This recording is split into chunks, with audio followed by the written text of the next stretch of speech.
اعوذ باللہ من الشیطان الرجیم بسم اللہ الرحمن الرحیم ربی یسر ولا تعسر وتمم بالخیر وبک نستعین آمین یا الہی آمین ربی زدنی علما ربی زدنی علما ربی زدنی علما۔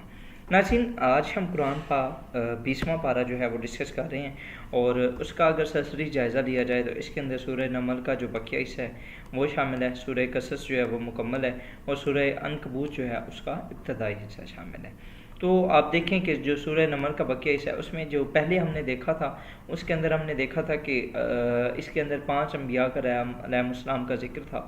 تو اس کو فردر جو ہے اللہ تعالیٰ نے اب اپنی توحید کے بارے میں بات کی کہ آسمان، زمین، بارش اور کھیتوں کا خالق وہی اللہ ہے۔ زمین، نہریں، پہاڑ اور سمندروں کو نظام وہی چلاتا ہے، اللہ کی ذات ہے۔ مجبور، بے بس اور بیمار کی پکار اس کے علاوہ کوئی نہیں سنتا۔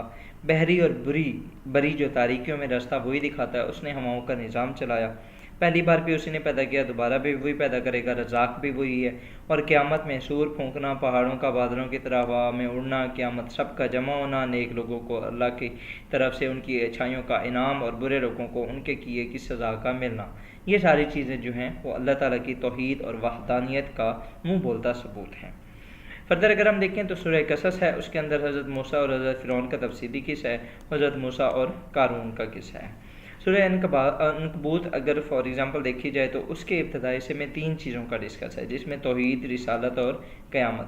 اور میں نے آپ کو لاسٹ ٹائم جو ہمارا لاسٹ پارہ چل رہا تھا اس کے اندر بھی ہم نے یہ ڈسکس کیا تھا کہ یہ تقریباً 16 سے آن ورڈ آلموسٹ ہر پارے کے اندر یہ جو 3 جو سبجیکٹ ہیں، یہ جو 3 موضوعات ہیں، یہ تقریباً مشترک ہیں، جو کہ سب کے اندر اللہ تعالیٰ نے ڈسکس کیا ہے۔ مشرکین کی بت مکڑی کے جالے کی طرح کمزور ہیں۔